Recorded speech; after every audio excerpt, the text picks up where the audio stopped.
Welcome to the Women Talk podcast, where ordinary women share their extraordinary stories. We would love for you to share your story on our podcast. Go to www.womentalk.ca and apply to share your story. And now let's welcome your host, founder, and CEO of Women Talk, Bridget Lessard-DL.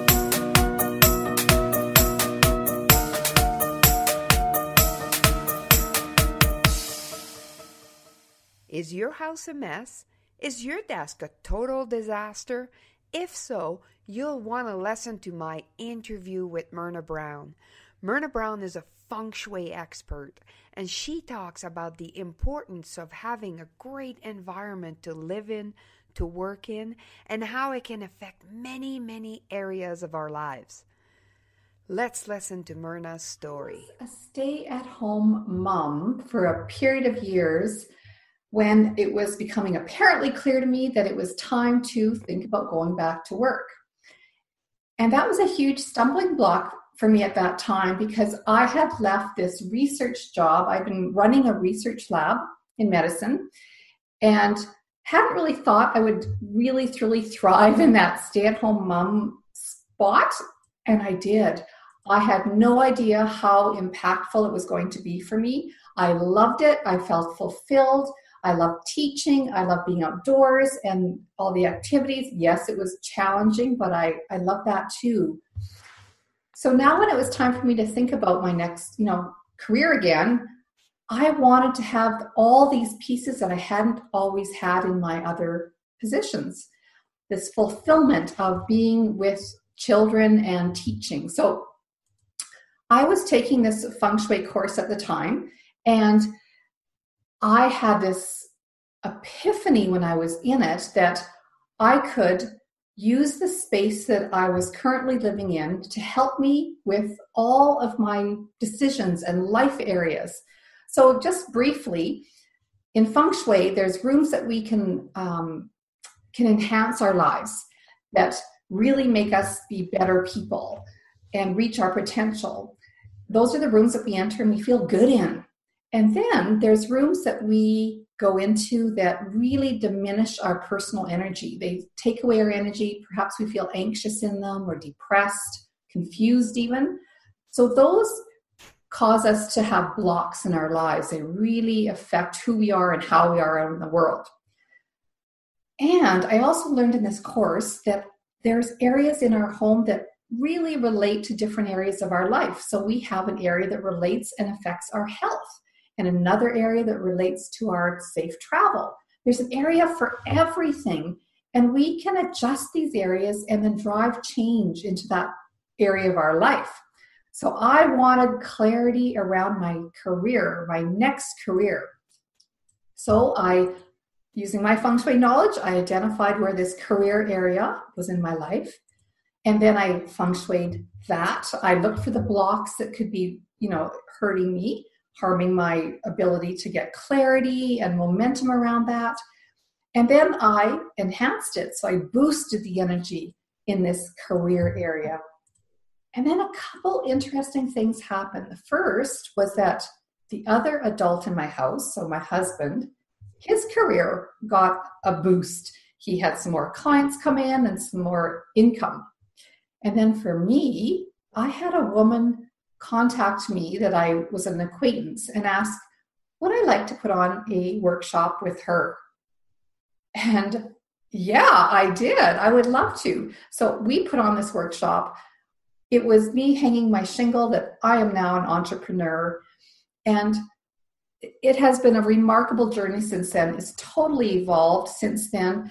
But I continued with this Feng Shui teachings and learnings and moved around my house. So when there was a real health issue in my home, I could Feng Shui for that, and I made it better. And when we went traveling, I could ensure that we would have safe and uneventful travel. And we could address every sort of life situation, boosting my relationship with my husband, you name it. And then when I looked back at all the places that I had lived in my entire life, I could now see, man, that's why I was having those relationship issues, or my career seemed so blocked or whatever. And it would have saved me so much time and energy, yet, it's history. It was just good information for me. But the clarity around that and where I want to be going with this work now is just to share it, because it is remarkable how these environments that we love and live in can be helping us or can be harming us. So that's where I am. That's where I'm passionate about going. Do you want more out of Women Talk? Sign up for our Women Talk membership today. Receive discounts at all of our live events, talk on more stages, receive free monthly webinars, or host a webinar yourself. Join this powerful sisterhood we call Women Talk. Visit womentalk.ca/membership to join at 70% off for a limited time only. That is fascinating. What was like the one thing, the first thing what was the first thing you learned about Feng Shui that kind of hooked you in? Well, that we have these areas in our home that relate to areas of our life, and that we can target them and we can adjust them. So to me, it was like, I can play with magic. That's what I got from that, was that I can control some of my future. I can control, the impact that it can have on me. I can drive change into things. It was, why doesn't everyone know about this? That was my big thing. How do people react to you when you talk about Feng Shui? Well, I have two very different groups of people. I would say there's a bigger group that just leans in. They want to know more about it. They typically have some small knowledge base of Feng Shui, and also are just open to receive more. Like, what can I do, and how can it help me? So that group. And then I have another group that's a little resistant and a little, not so sure about it all. And, I totally relate to them and understand, because me coming from my science-based background, that was me. And it was a completely general interest course that took me in and took me on this ride that I had no idea. So has it changed your opinion about anything Feng Shui? Like not necessarily like Feng Shui itself, right? But about life or philosophies? Like, has it changed any of your philosophies? Well, for sure. When I sat in that first classroom, we had to introduce ourselves, and there was a girl there that was a Reiki master, and another one that was a psychic, and, an architect, etc. But I didn't even know what a Reiki anything was. And so for me, it opened up a whole new world of, I'll call it spiritual work, or just another level of things. So it changed me, because I could now embrace all these other people that were so interesting and so kind-hearted and wanted to heal the world and make the world a better place with these different arts that I didn't even know about. What is the first thing you do when you get out of bed? Ooh. Typically, the first thing I do is head for my coffee pot. Now, is it in a good Feng Shui place? Do you have a specific place for it so it's better? No, that's okay. Hey, can you use Feng Shui for cooking? Yes, you know what? There is a Feng Shui cookbook out there. It's ancient. But a really interesting thing about food is that it should be colorful, right? That's good for us to have a variety of colors. And usually if we're having a variety of colors, we're hitting all the good foods, right? Colorful food like the rainbow. It makes it taste better. It's more appetizing. Yeah. For sure. And when you set up the table, like you learn like everything goes a certain way. Does that have any kind of Feng Shui in it when you look at it? Are you talking about like the seating arrangement? No, like how you like, the plate and the knife and then how that's all set. It's kind of interesting that there's a certain way that you should be doing it. Yeah, like working your way in, etc. Yeah. I can't comment on that, but that's a really interesting concept. What's the weirdest place you've used Feng Shui?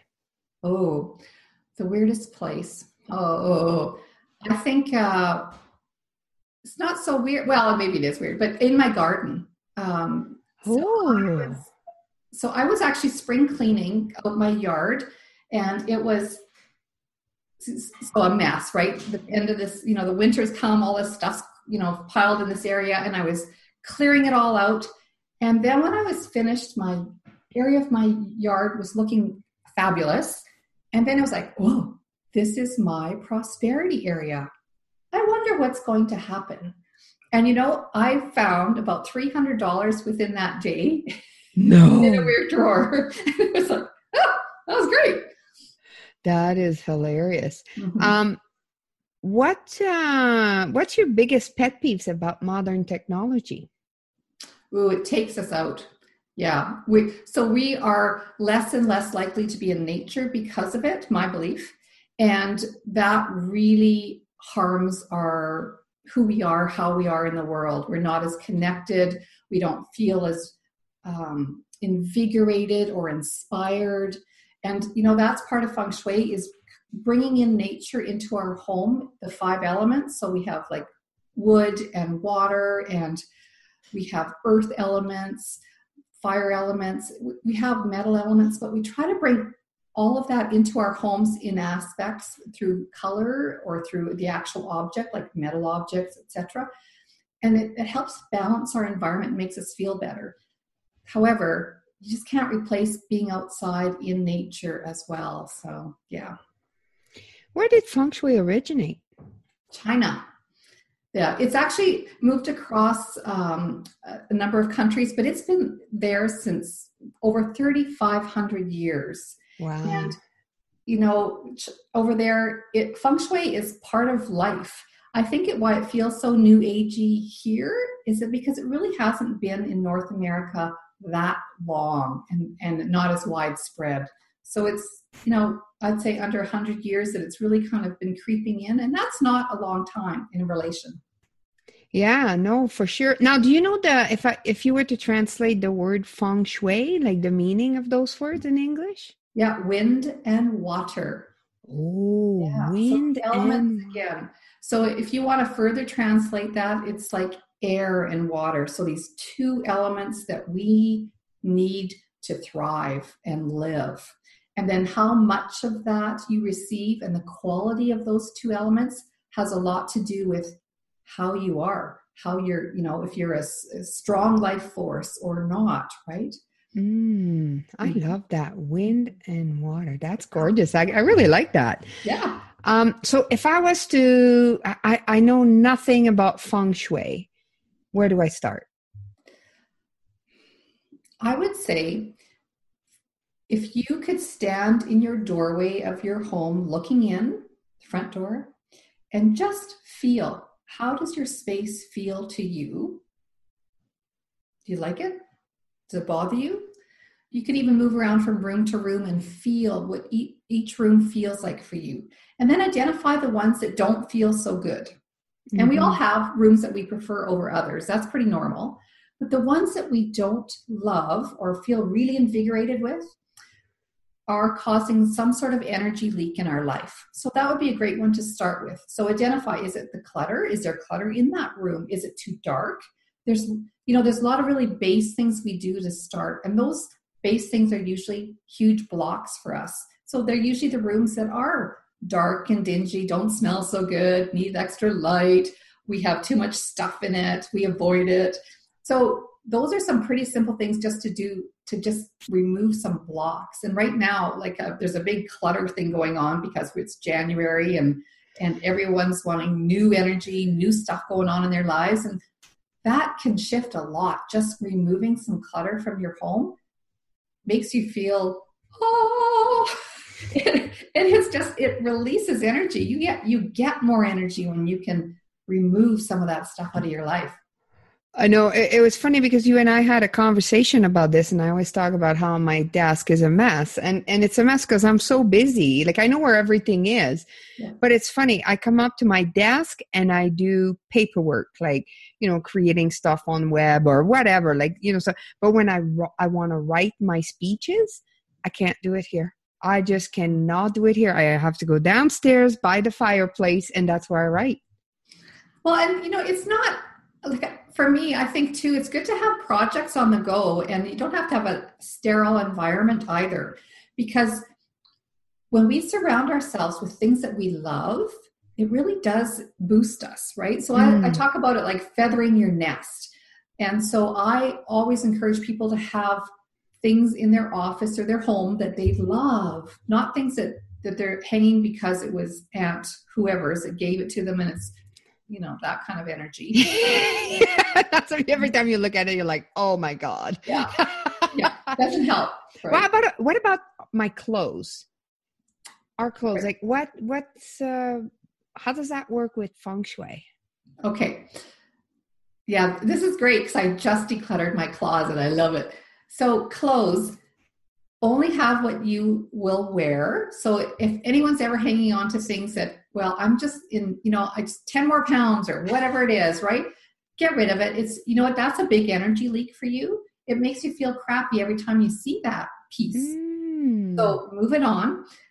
Keep the pieces that you love and that you feel you look good in. And, it's the 80-20 principle. We have out of our entire closet, about 20% that we consistently wear, and the rest very little. And then when you have room in your closet, you're making room in your life for new opportunities. So it's not necessarily about making room for new clothing. It's also about making room for other things that might show up in your life. And that's one of our big principles too, is like, do you have room to handle, is it more clients? Is it, more business? Is it love? Whatever it is. So it's a dance that we do to make room for things. It's so amazing how some of this spiritual stuff kind of goes hand in hand. So, because I'm a huge believer and practitioner of the law of attraction.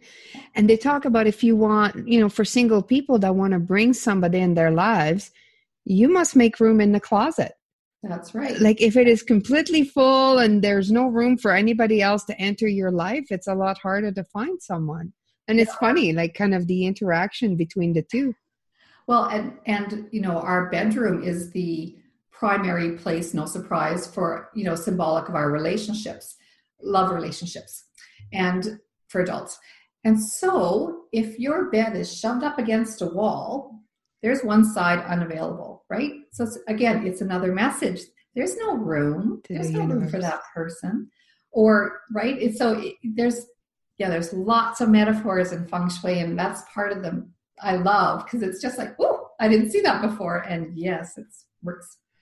So if people would like to hire you or learn more about it, do you do workshops? Like how do you do a business with Feng Shui? Right. So I've got a consulting business. So I do offices and homes. And then I am also teaching it. So every about 6 months, I've got a new program that rolls out, and small class size. It will be online sometime. And I've also got a podcast coming out. So if people just want to get a taste of it, they can hear, my podcast. I've got Facebook group and a Facebook page teaching and sharing tips. So what's the easiest way to, do you have probably your website would be the easiest way to get on, and do you have a mailing list and all that from your website? So they can get into an opt-in, they can get a free checklist for an office or their workspace to drive more life into their businesses or their careers. So if they go to myrnabrown.com, that's MYRNA, brown like the color, and they can find all these things there. Oh, and you do Friday Feng Shuis, correct? That's on my Facebook page. Yeah. I love your Friday Feng Shui. Whenever I happen to catch, it's like, oh, this is Myrna, I got to listen to that. And you're always like, oh, you just calm me down. I feel happy when I listen to you. Okay. So they can find you on Facebook. Is it Myrna Brown as well on Facebook? Feng Shui with Myrna Brown. Feng Shui with Myrna Brown.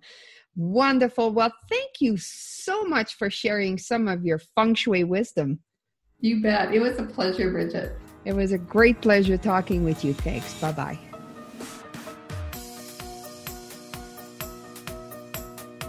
Do you have a story you're burning to share with our audience?